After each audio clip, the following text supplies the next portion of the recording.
Good evening, ladies and gentlemen. Welcome to this evening's live stream presentation. I'm getting used to being on here almost every night now. This is really good to be back on. My name is John. I am the Tattooed Historian. And tonight I'm joined by Andrew Korber, Bowery Mick History, the man, the myth, the legend, who has gotten me on Twitch now a lot more than I thought I would be, doing some historical gaming. What's up, buddy? How are you doing? Hey, how you doing? Hey, I'm doing fine, man. I'm doing fine. So anyone who hasn't experienced Bowery Mick History or met you in person, why don't you talk about yourself for a little bit, Andrew?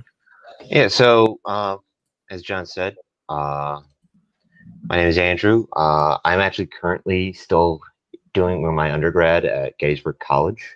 But when I'm not, crazily working on 3 papers at once, I'm running a little history blog called Bowery Mick History, which hopefully, once I get my degree and actually have more free time to work on it, will expand in more along the lines of what you're doing here, John. But the sort of the topic that I launched Bowery Mick History with is what we're talking about here tonight. That's history and video games and how they interact today. Mm-hmm. So the first 8 or so blog posts I made on Bowery Mick History, back in the yonder years of May and June of 2020, we're all about how history is portrayed in video games. Because I grew up playing video games all the time. I grew up with games like Medal of Honor, Call of Duty. I always thought that was very interesting. Looking at how these games kind of influence how we think of history. Because, the way the public thinks about history is very much based on the media that they consume.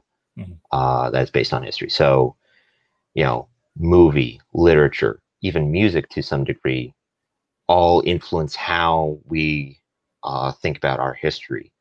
And video games do that to a very significant degree, especially for people of my generation. My big introduction to history, at least as a teenager, was through video games. I mean, I was kind of interested in it when I was like a little kid, watching Gettysburg every other day. Right. But like video games were a very important part of how I got into history, and they're a very important part of how a lot of other people get into history. And we're seeing, more and more historical video games coming out with a greater focus on historical detail and greater focus on, and like a greater variety on like the history that they're showcasing. So yeah, it's a new gateway drug for a new generation of historians, really. I mean, I grew up on mostly movies and TV documentaries when they came out often, and it's just a new change in media format and popular culture and popular history being key to getting us a gateway into a new curiosity path, if you will. And I think that sometimes when we would go out and I know we both do a historical interpretation or have done historical interpretation, the questions we would get from the kids were often video game based. And it was, they know what weapon you're carrying because they used it in a video game. And that's such a cool thing to experience, right? Video games, especially in more recent years, have been like sort of like that jumping point for a lot of people into like, especially military history, because most historical video games are based in military history. So like you get like 10-year-old kids who get dragged to like these World War II living history events by their parents, and they're like, oh, I played that in Call of Duty. I've used that gun in Call of Duty or something like that.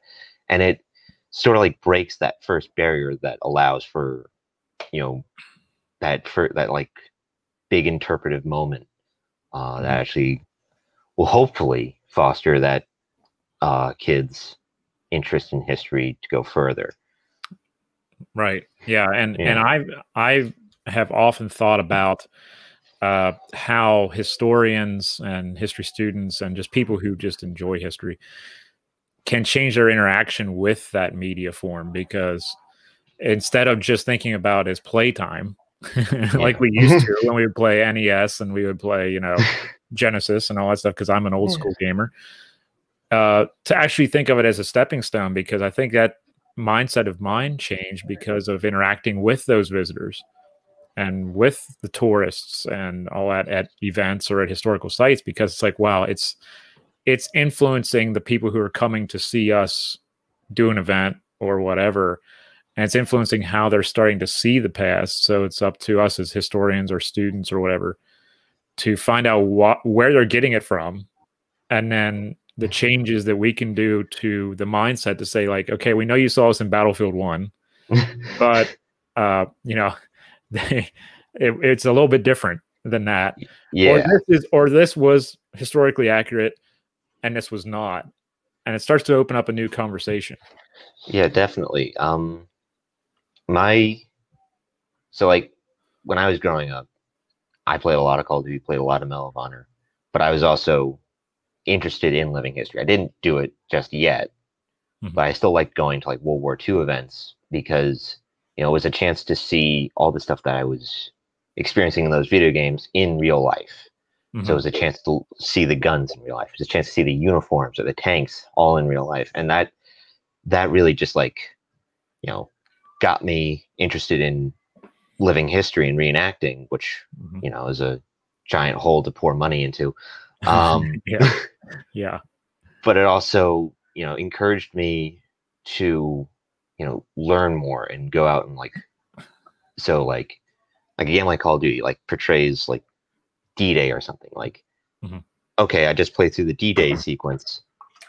Now I kind of want to learn like what was it actually like? How close to the real thing is this game? And that's kind of like always been with me. And when I did that whole series of blog posts on Bowery Mick History, that was like my first opportunity to really like talk about it and like really look at it. And you know, the big takeaway from doing those 8 weeks worth of blog posts and just scrolling through countless articles about video games and history and all that was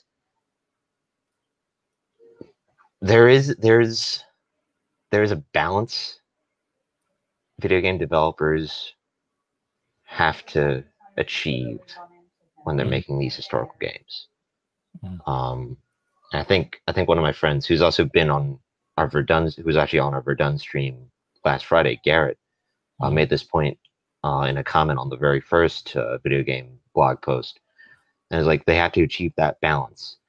You know, they have to make a good game that sells, but they also, I don't think they have to be historically accurate, but it certainly would behoove them to be historically accurate.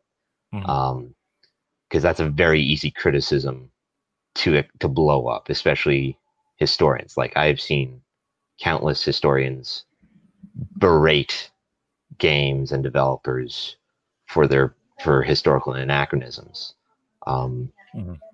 If you've been watching our Verdun streams, you know how I feel about Battlefield 1. Right. Like I will never give that a moment's rest, but I do acknowledge the value in a lot of these games that may not necessarily be totally historically accurate, but they're still opening that door. And that's the most important part. Right. They're opening the door for people to actually like want to learn the history. Right. It's kind of like when someone makes a movie. Yes. You know, it's like, okay, this is the storyline and this is what actually happened, but we have to throw a couple other things in there to keep the attention of the viewer. And you know, and historians going to be like, why is this in here?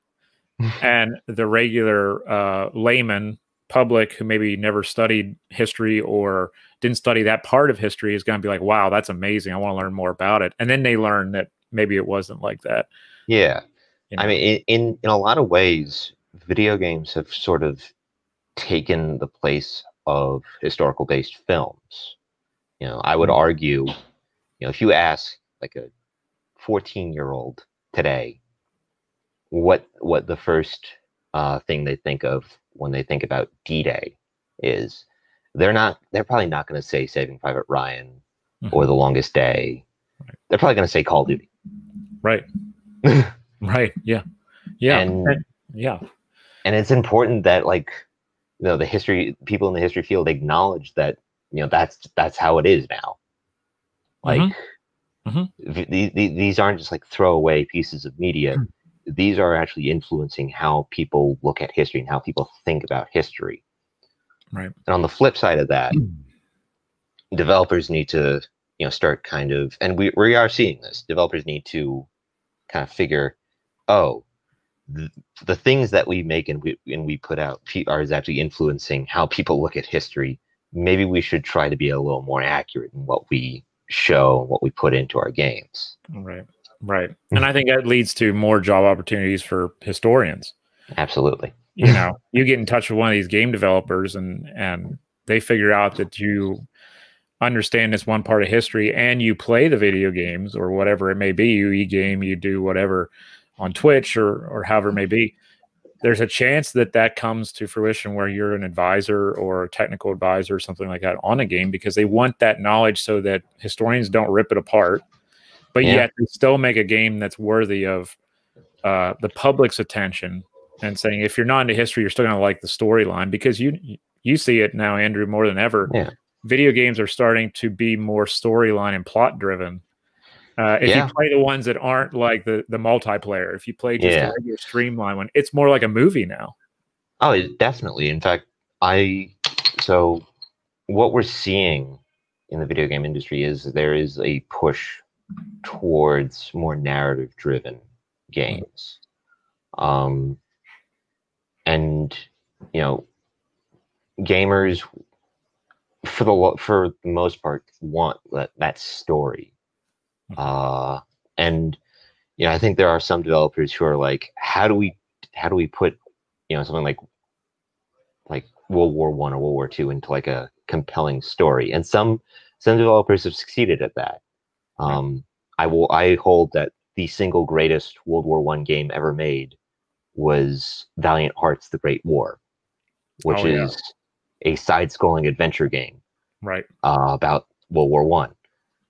And that tells an incredibly compelling story that you know, makes you cry at the end, if you have a soul, at least.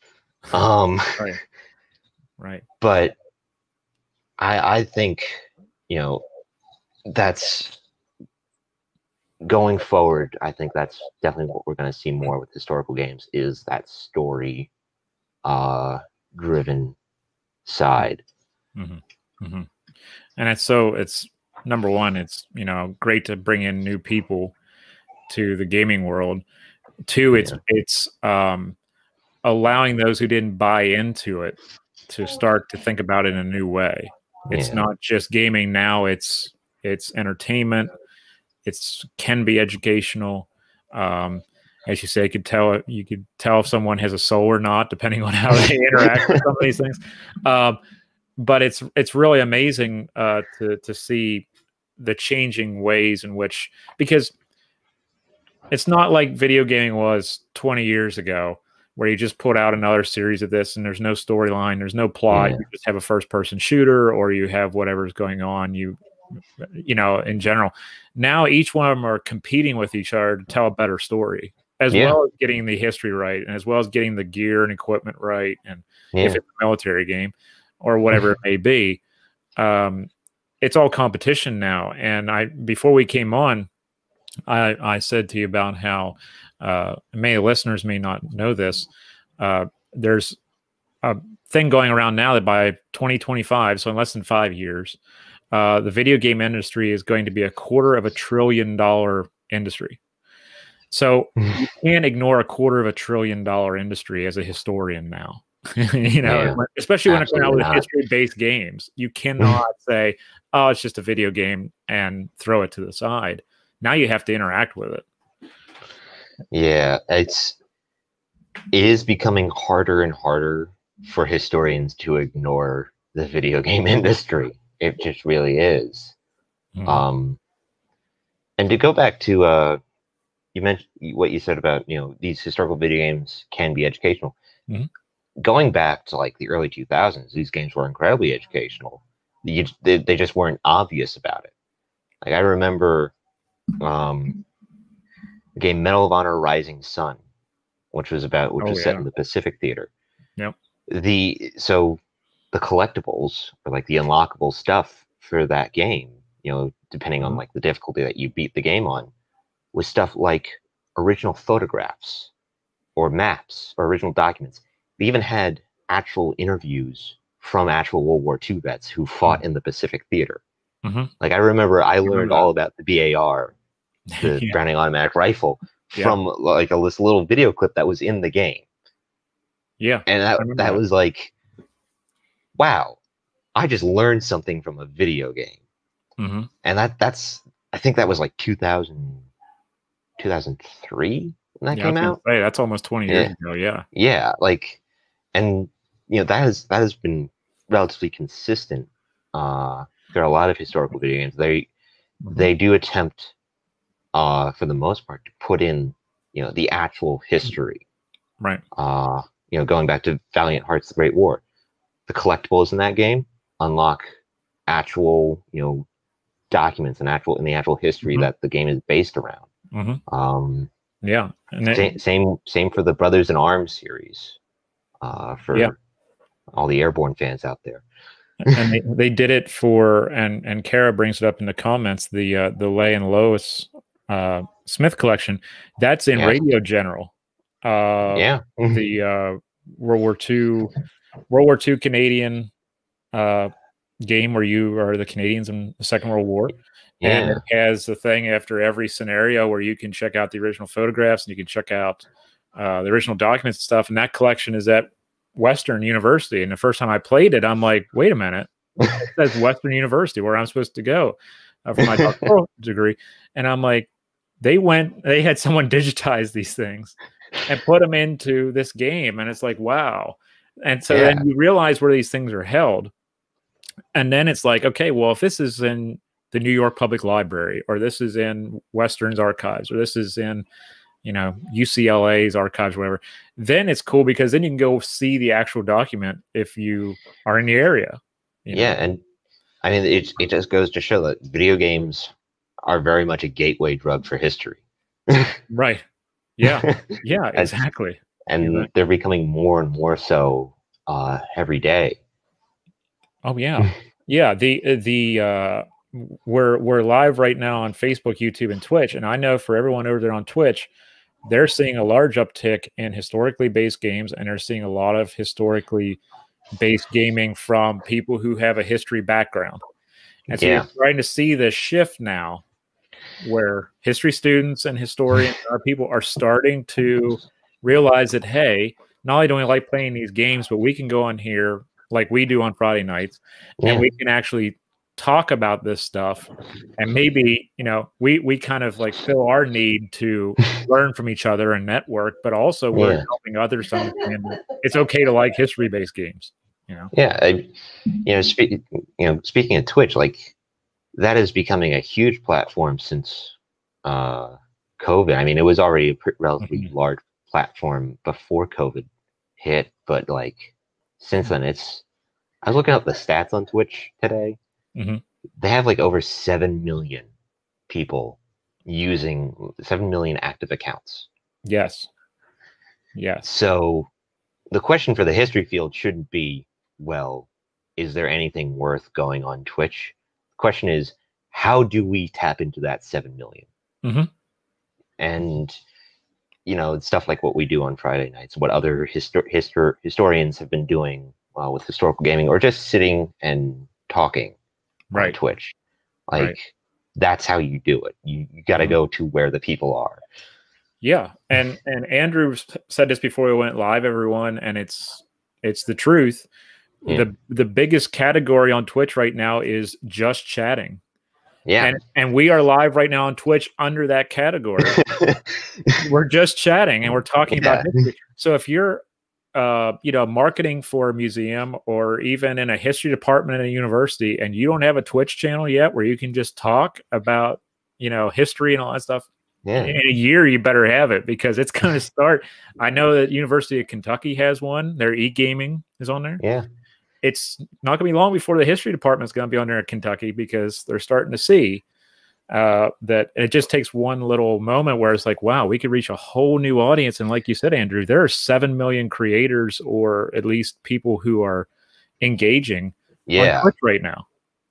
And I think in recent weeks, people have become more aware of the possibilities with Twitch. When Representative Ocasio-Cortez did her Among Us live stream, which got, I think, a record of 400,000 views at one point. Yeah, I think in a day or something like that. 400,000 people right intentionally went to go see an elected representative to the House of Representatives sit and play Among Us and talk about government. Imagine what historians could do. Exactly.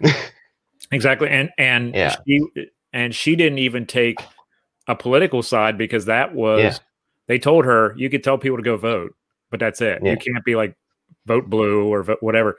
So you can be even a centrist historian and not take a position on whatever you're talking about, and let the chat take the position. Or it's going to come to the point where, and I've already started to debate how I'm going to do it. It's going to be like one of those things where I'm going to put up like a primary resource and let chat decide, what they think about this primary resource, because it's just the way that you're going to connect with a new audience, and everyone's there, and people don't watch cable anymore. They watch Twitch or YouTube. Just like tonight, we're on Twitch and YouTube. Why? Because people watch it like they do a channel on TV. I mean, these platforms have apps on smart TVs. So someone can literally pull this stream up on their TV right now and just sit from the comfort of their couch or bed or wherever. And it's an incredibly accessible platform. And I think historians definitely going forward, especially until COVID, clears up, whenever that may be. This is how they're gonna reach people. This is how we are going to reach people. Right. I want to give a shout out to Neil Hurst. He's in the chat right now. Sid Meier's Gettysburg, buddy. That was my gateway in the mid '90s. Sid Meier's Gettysburg. Yeah. As a little kid, I used to watch my brother play that on his laptop, which is it was a laptop from like 2001. So it was giant, bulky, and I think barely ran. But I remember watching him play that and wishing, oh man, I want to play that. But I was like 4 years old at the time, so no one let me play Sid Meier's Gettysburg. But I mean, when I wrote a blog post in that series on video games and history, and I talked about Sid Meier's because that was like one of the big successes of Civil War video games. And Ultimate General, which I know you've been streaming a couple times here and there, that's like the spiritual successor to the Sid Meier's games. It's basically a more fluid version of what Sid Meier's had created. I remember all that. And we have a couple other ones in here. Adam Risher talking about Hell Let Loose. Played that one before, and that's not the one that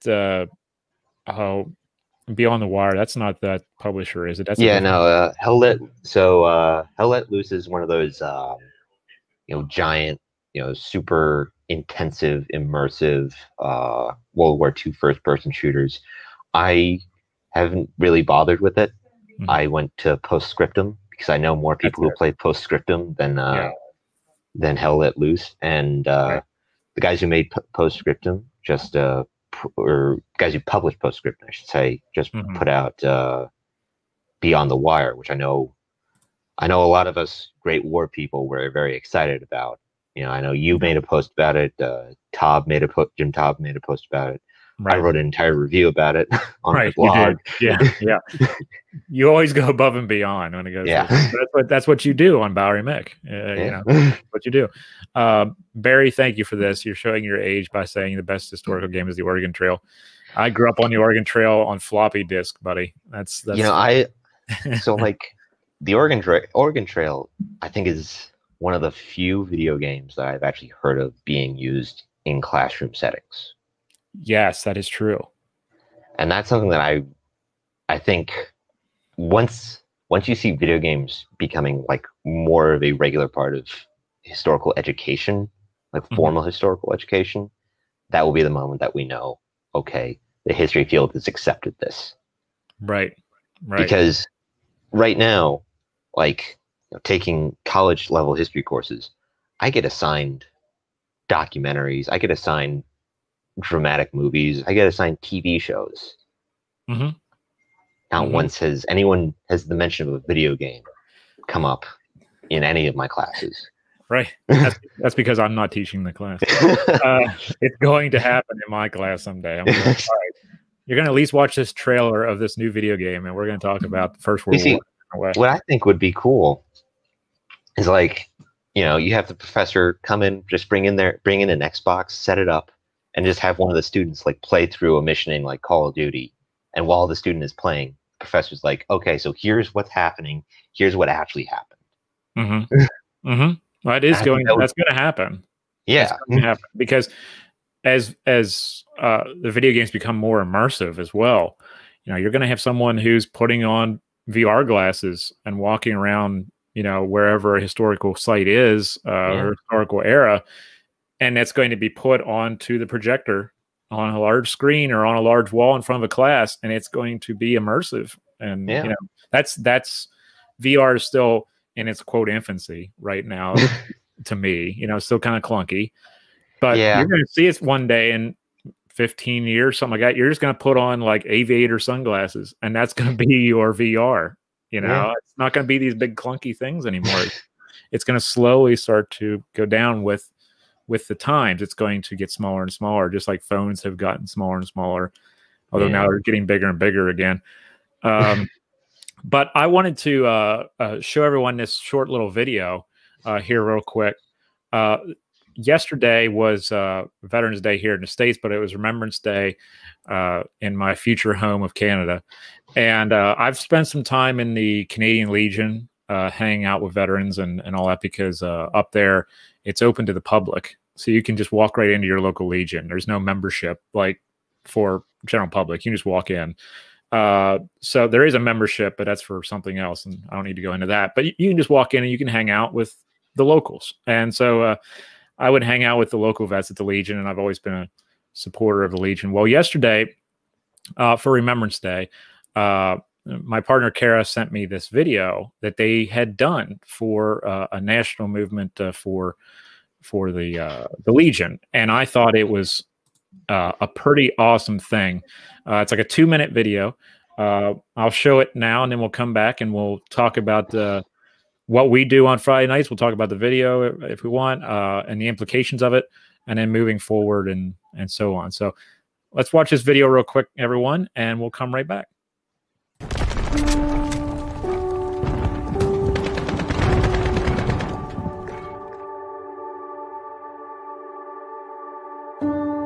It was not a game. This was what happened.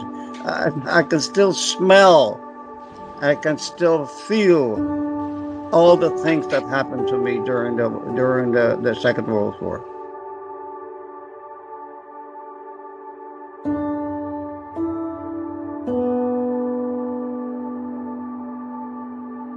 Thank you for taking a moment of silence with us. It's an honor to be able to do this with everyone here. Remembrance Day to me brings back memories of my buddies in 402 Squadron. We were buried alive. We didn't know what was going on. We just covered in. We couldn't see a daylight. We couldn't see anything. getting suffocated. We weren't fighting for glory or riches or anything like that, not for honor, but for liberty, and liberty for all. Thank you for commenting on your real life experience. And as we play through these games, we will make sure to remember that this was something that actually happened. This is something where people have actually lived through. And thank you for sharing your stories with everyone.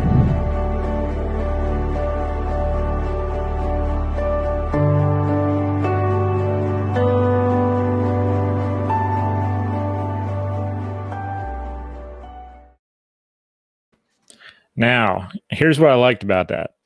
10 years ago, we would have never seen anything like that.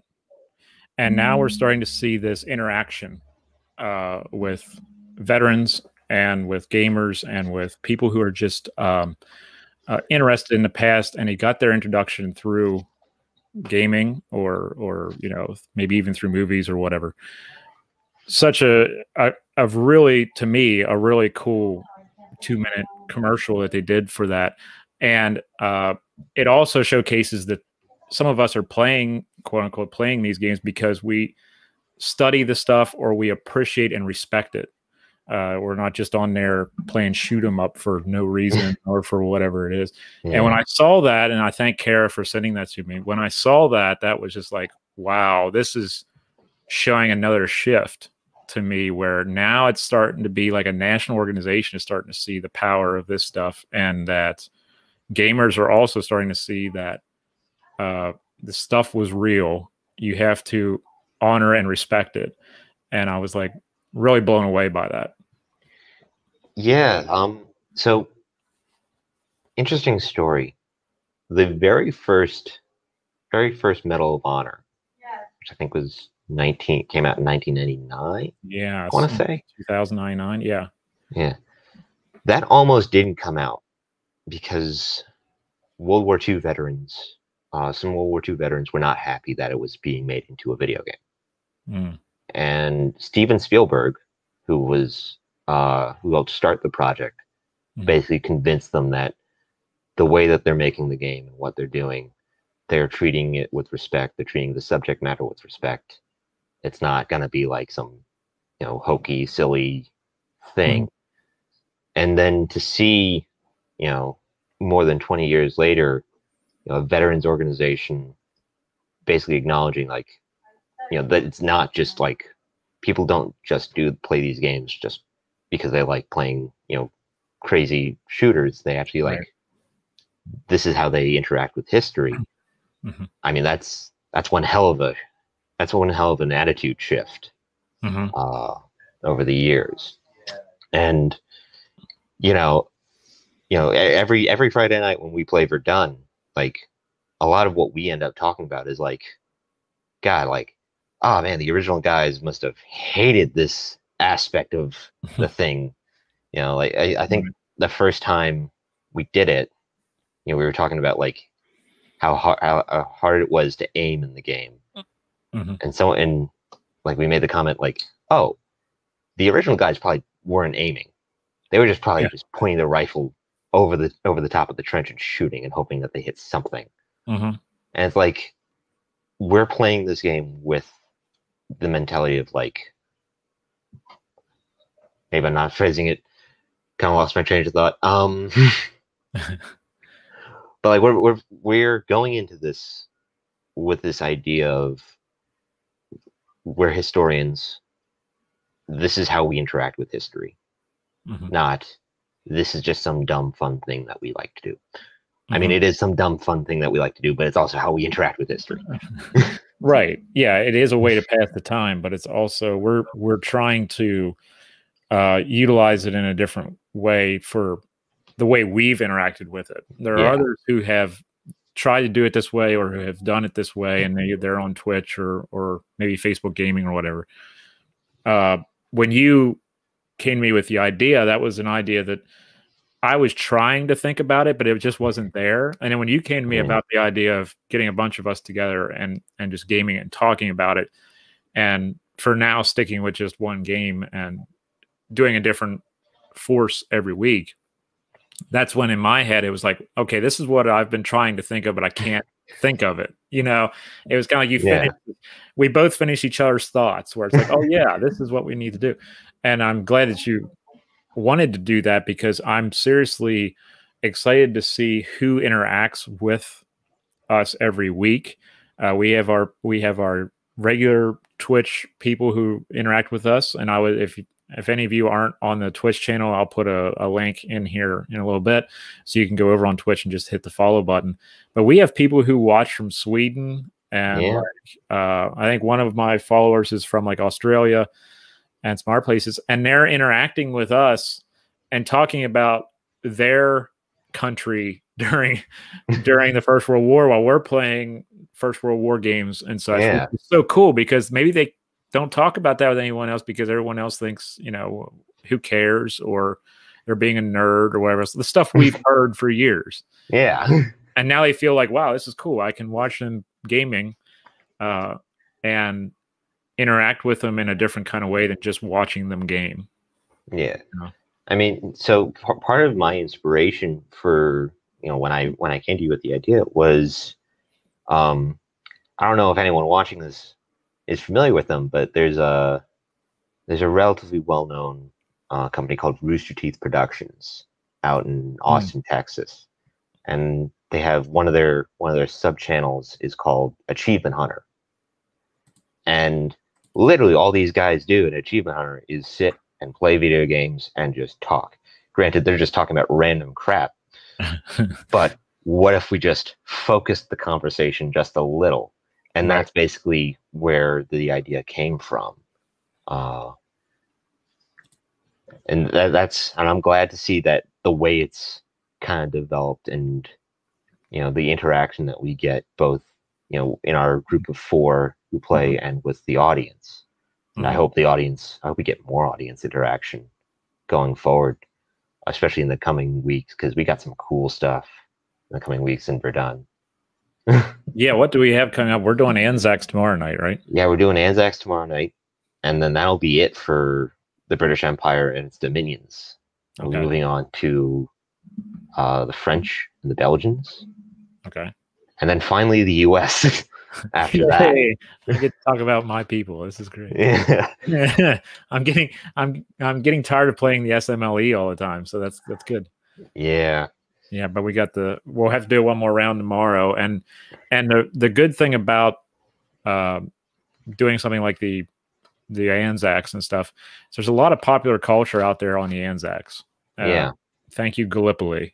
And, so we're going to obviously be talking about stuff like that, but a lot of people who can tune in and watch maybe have seen something in the past on the Anzacs because of some sort of a documentary on the Dardanelles, Gallipoli, whatever it may be, or they've watched movies, like the Mel Gibson movie he did years ago when he was still young and thin, or the Light Horse or stuff like that.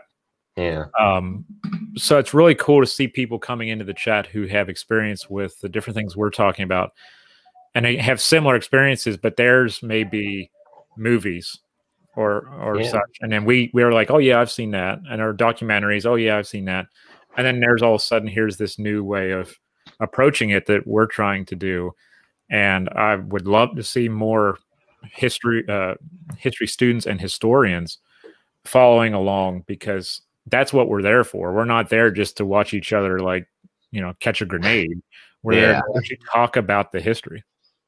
Honestly, I would consider it a personal victory if we could manage to convince someone like Dr. Ian Isherwood of Gettysburg College to let it just sit in while we play Verdun and just talk.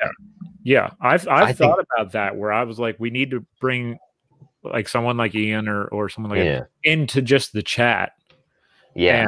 And you don't have to play along. Just be in the chat as a talking head, so to speak. Yeah. And just follow along with us and answer questions from the chat or answer questions from us. Yeah. Or whatever. I totally see that happening. And the other thing I see happening with it that I think would be great for universities is we're all like playing with one another now in these games, and it's overwhelmingly Gettysburg College. Yeah. You know, I think it'd be awesome to have students from different universities hanging out like for a week or whatever. And it's like we have, you know, you and someone else maybe from Gettysburg College. And then it's like two people or another person from another university. And now all of a sudden it becomes a networking opportunity. Yes, absolutely. You know, because you're all talking about the same subject. Maybe someone's into the Anzacs in the First World War or the French or whatever it may be. And instead of paying $600 to go to a conference, we can just sit around on Twitch an evening and talk about, well, hey, my research has found this. Well, hey, my research has found that. And I've noticed that the more we play on there and get used to it, the less we're talking about what's happening to us in the game. And we're doing what we wanted to do in the first place, which is talk about the actual history while we're playing. You know, the focus is changing to the actual history. The first time we played, it was like, oh, I just got whacked again. You know, and I sometimes still say that on the side. But it's less about the gameplay now, and it's more about the history. And I think that's what's really important with it. Yeah, it's definitely going to continue in that direction. And if it doesn't, I will force it to happen. Yeah. I've already gotten the private messages from people who are like, when are you ever getting to the Germans? And I'm like, we're getting there. It's going to take a few weeks. Yeah, we're getting there. But then we have to do that for like 5 weeks straight, I think, right? I don't think we can. I don't think we can realistically do the Germans for 5 weeks straight. I don't know. We might be combining some things. I think so. What I'm kind of excited for is once we're out of Verdun and go into Tannenberg. Oh yeah, and start talking about the Eastern Front, because I'm really excited. I think the Eastern Front is still, and I think there might be some people who would argue with me on this, but I think for the large part we can all agree the Eastern Front of the First World War is still relatively underrepresented. Absolutely. In a lot of ways, especially in popular media. You know, I mean, when I was growing up as a kid, I didn't even know that there was an Eastern Front to World War I. I thought it was all in France. Right. Yeah, and so, you know, playing a game like Tannenberg, once we get to there, like we're gonna be interacting with a lot of stuff that a lot of people might not necessarily know about. That this might be their first real introduction to stuff like, oh, here's what the Bulgarians thought about the war, and here's why they were there. Right. Here's what the war was like for the Austrians or the Serbians. Like that is interesting stuff that I don't think a lot of people really know about. Yeah, I mean, without the Balkans, there's no war. And then all of a sudden it's like the Balkans are like big for like starting it, and then all of a sudden we're in France and Belgium and all that stuff. And it's like, so, but that's the way we Americans learn it though too. You know, it's all about nothing happened before 1917, really. You know, except the sinking of the Lusitania.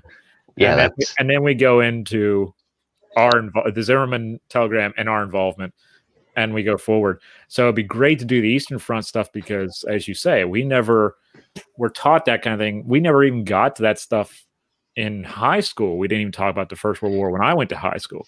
It was just like, oh well, it kind of happened, and here's my high school education on the First World War was entirely Lusitania, Zimmerman telegraph, the anti-war movement, armistice. All that in one day. Yeah. That's why I often said when you said about doing Verdun, I'm like thinking to myself, we're going to be bringing in a lot of niche people originally because they're like, they actually know what we're talking about in some ways. And then it's going to slowly start to mold into other people becoming involved because they heard about something during the centenary / centennial or wherever. But it's just really cool to see how different people from different countries are interacting with us while we're doing this, because a Canadian is going to interact with the First World War differently than an American is. And an Australian is going to interact differently than an American is. And it's really cool to see us not only learning from each other in the game, we're learning from each other in the chat. Yeah. And I think that last week, one of my followers, Gossera, he's from Sweden. He was in there talking about the armaments and stuff for them during the First World War era. And it's like, wow, I never even thought of this. And we're learning as we go through it, you know? Yeah. That's what I like about it, is we can interact and bring in people who maybe don't get the chance to tell that story, you know, especially on Twitch. And now I'm getting an opportunity to do it because everything on Twitch has been like the modern warfare, Call of Duty stuff. And then here we come along with like bolt action rifles and gas warfare. And it's like, wow, this is different. But again, when you pick a game that's not saturated, you get a niche effort. When you're historians playing the game, you get that vein to go down and really interact with the history and interact with the people. And then on top of that, when we do things like this, where it's just chatting, now all of a sudden you're in one of the top tiers of Twitch. So to me, it is a underrated thing for historians in general to utilize. They're not seeing the full picture.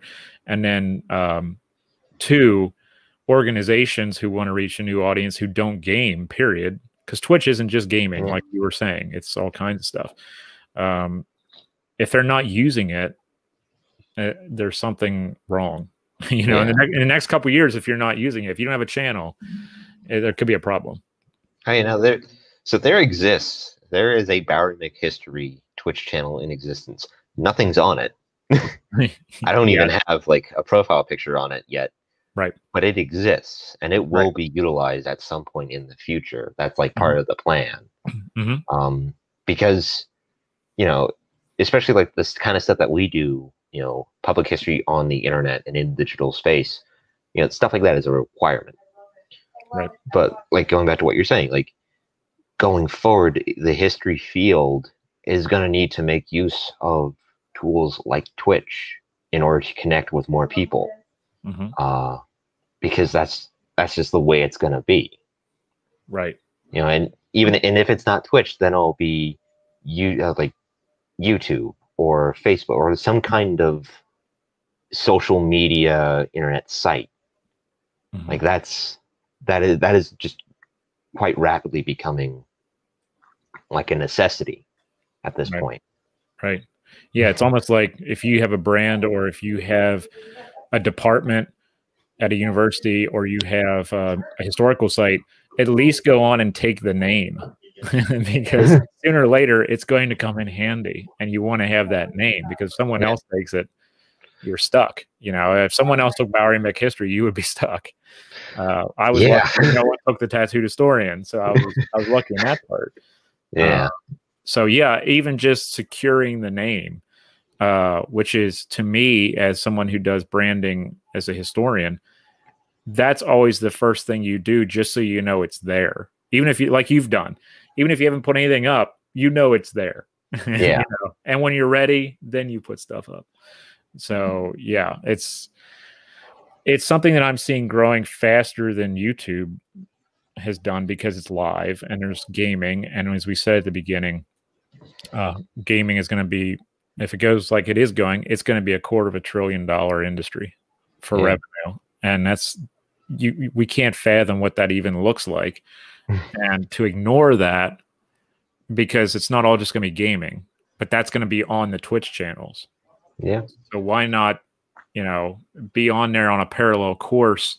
If the attention is there, and Andrew, you know this, we have to go where the attention is to brand and to be good historians and to get the word out.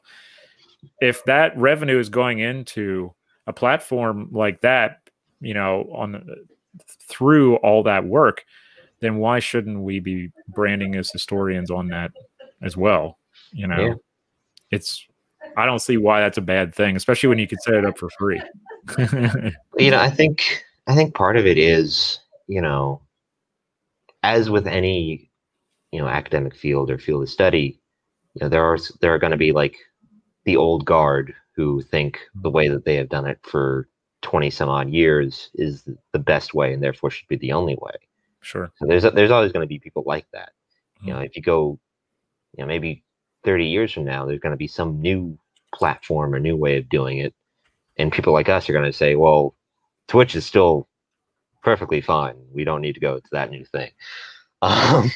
Yeah. But yeah, we're fine where we're at. Yeah.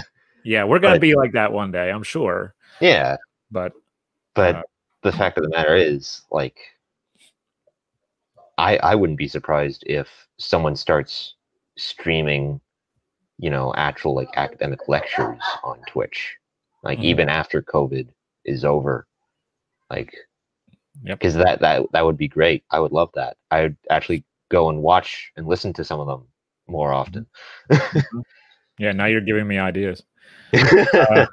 And don't put it past me. I'll figure that out, how to do that, and put that up on there. But yeah, it started out, for anyone who has never been on a platform before we wrap up here in a few minutes. If you've never experienced it, it started out as a gaming thing only, pretty much.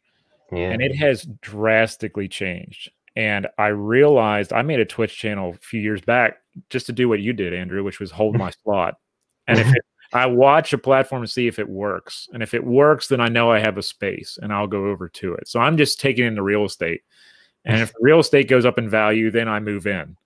And now it's amazing to see that not only can you go on there and you can watch gamers, people who record podcasts are videoing themselves just like we're doing here, and they're putting it out live.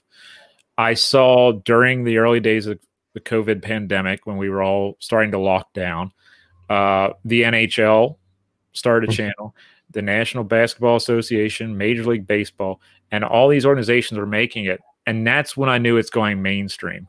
When MLB and the NBA, when your big sports things are going, and F1 racing and all that stuff, when they started to move that direction, it's like, okay, now it's on, because they're not wasting money and resources just to lose, So, and now as well, you can go on there and watch makeup tutorials if you want. You can watch just about anything on there.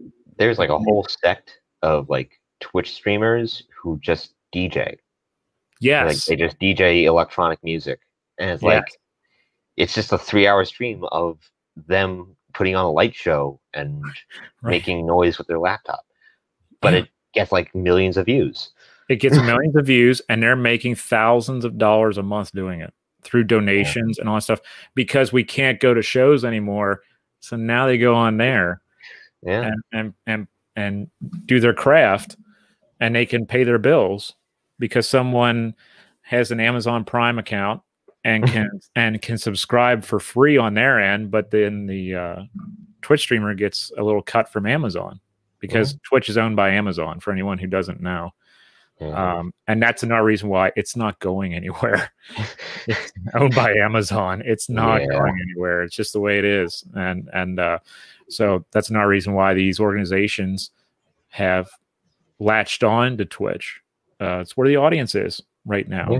And like you said, Andrew, you can go on there and you can be entertained just about anywhere you want to be entertained, whether it's music or art. There are artists on there who are drawing on, who are painting on canvas and live streaming. It's just fantastic. So it's not some kind of thing to be scared of if you don't game. It's not just gaming anymore. There's so much on there, and they're not paying me to say that. So don't. I'm not being paid by Twitch to say that. It's just that. But it would be nice to get paid. It would be nice, yes. I'm sure Amazon would be right on that. It's nice to see that happening because it's a cultural shift. Yeah. And what we're trying to do on Friday nights with the First World War series is a different kind of shift for us, because we never thought that we'd be doing this. If you asked us 5 years ago, you guys are going to be on Friday nights and you're going to be playing video games and talking about First World War history in front of an audience, that I would have said you're crazy. But it's just the way that the platform has worked out to be that way. And then COVID you know, it made us need to reach out in a different way. I think it would have taken a few more years without COVID and the pandemic for it to happen. And in my opinion, that's just my opinion. You can ask 20 historians, and they'll come with 20 different ideas. But I really think it's been, you know, steroids have been shot into it because of that. You know, absolutely. So I want to get people over to your Facebook page. I've posted a link in the chat for that. I'm going to do it again here, facebook.com/Bowery Mick. And you have links there to your blog posts, right? Yes. Through the site? Okay. I tend to try to put out at least 2 posts every month. Okay. Sometimes 3 if I'm lucky. And you know, it's a very I write with a very informal style. So basically the way I write these blog posts is basically just if I were sitting down at a bar and you would just ask me this question about this obscure topic that I decided to talk about, like, this is what I would say probably. Right. That's the best way to do it. And I talked about that the other night with Civil War Breakfast Club. It's just kind of like a pub talk or whatever it is, but it's that style. You don't have to put on a guise to I don't write with an air of academic superiority. Right. And we're seeing that more now with your generation of historians. My generation's coming around. But your generation especially is taking the more authentic approach, if you will, to it. I pick on Dr. Isherwood because he still wears the 3-piece tweed suits, but I know that's him. It's when I would show up in a 3-piece tweed suit for every class. You know that's not me. You know, so we're taking the gloves off that way, and we're saying to be your authentic self and to promote yourself as a historian for who you truly are, and your style is the best. And I see your generation taking that to the next level compared to what I've been trying to do for a few years. I can see that you guys are taking the bull by the horns and running with it, so to speak, which I'm glad to see. You know, I definitely want to see more of that.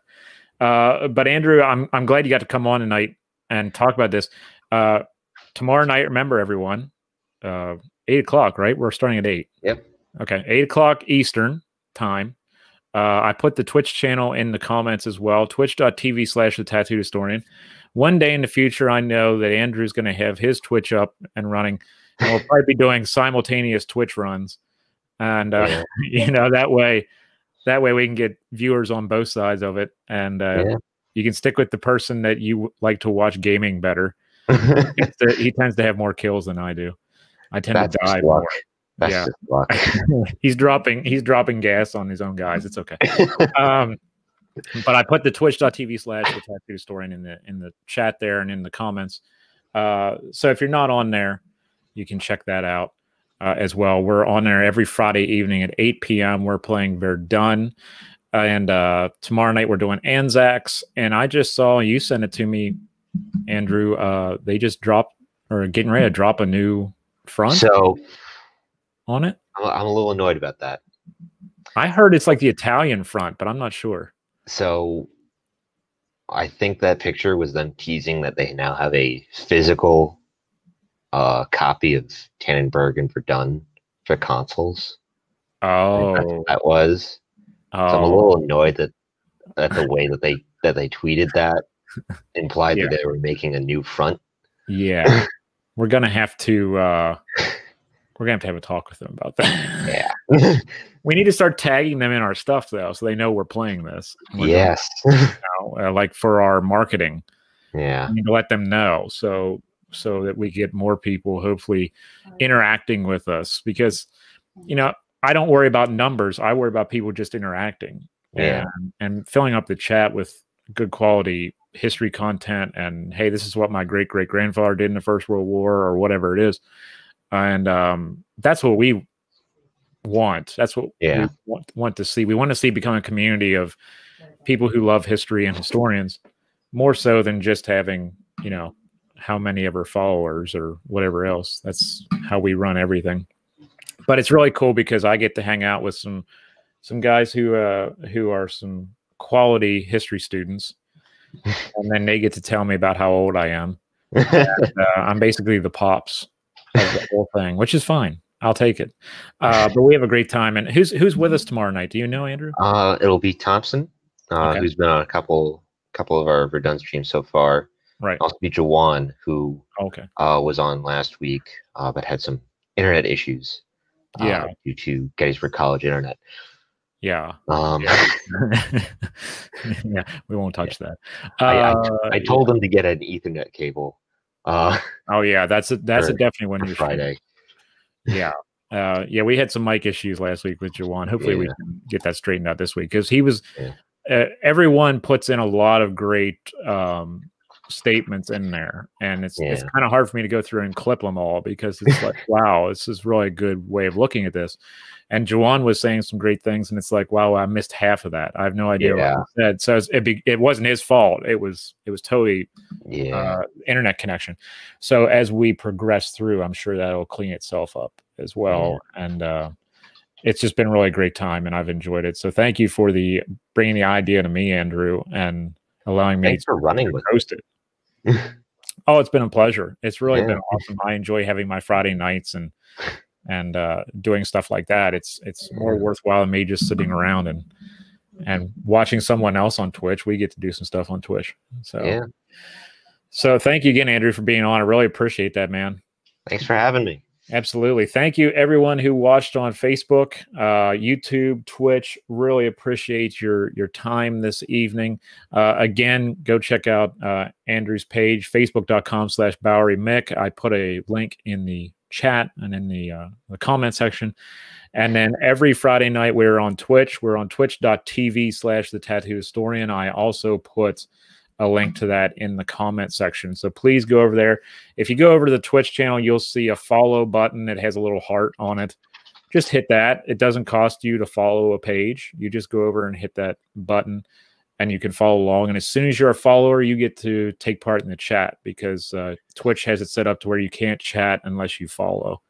So please go over there and follow the page, and then you can start chatting about First World War history or history in general with us every Friday night at 8 o'clock as we try to kill off some Germans this week again from the Anzac perspective. So take care, everybody. Thank you so much for tuning in. We'll see you tomorrow night, 8 Eastern, over on Twitch.